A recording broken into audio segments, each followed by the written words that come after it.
Ladies and gentlemen, welcome back to Driven Wild. Today we are talking about late night Uber Eats order canceled on me. Here's how I got paid anyway. So I never end up doing gig work during the late night hours, but the other day I found myself working on my computer late, unable to sleep. And if anybody knows me as a gig worker, if I am awake, I am at least online. In fact, you sometimes hear it in my videos too. That said, I ended up taking a few orders late night on Sunday that actually made me some money, but made me think about some things on how some restaurants actually work and honestly almost costing me some money. So in this video, we are talking about what happened during these late night orders that almost cost me money, what they were saying being the restaurants and the platforms and support agents versus how it actually is, how I got paid anyway, and everything in between. But before we do that, let's go over a quick disclaimer. The content of this video does not contain, is never intended to be, legal, business, financial, tax, or health advice of any kind. This video is for entertainment purposes only. It is advised that you conduct your own research and consult qualified professionals before applying anything you find online. I also want to be clear that everything that we're going to be going over is very market to market and case by case, and what applies to me and my market may not apply to you. So with that said, let's get started. Late night gig work. So the other night I was getting some stuff done in the evening on my computer for my website for preparing for the next day because I knew I just had a lot going on with appointments and hearings and such. And I knew it was just going to be jam-packed.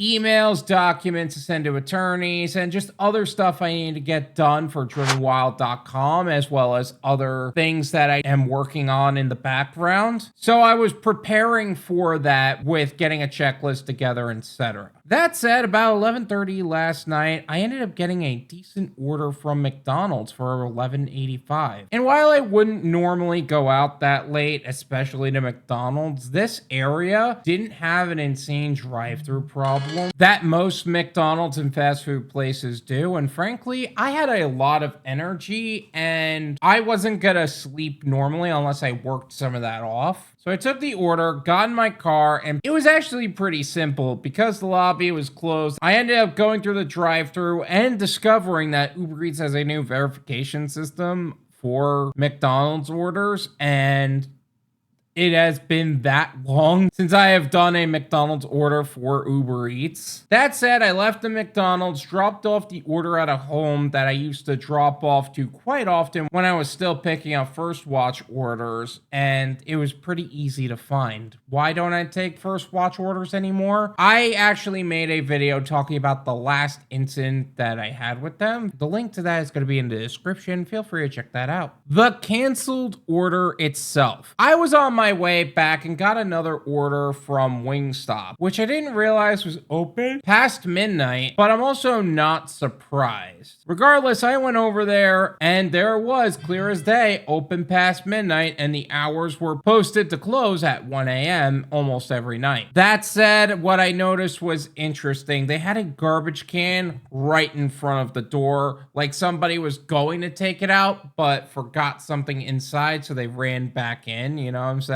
Like they were on their way out and they were like, shoot, I forgot the thing. Hold on, I gotta get the thing. Any case, I opened the door, noticed the staff was just chatting amongst each other. One of the staff members ended up meeting me at the door, like they were just finished cleaning up after a long day and their equipment was off, which checks out, but I gave them the name and of course they told me, oh, somebody picked up that order already.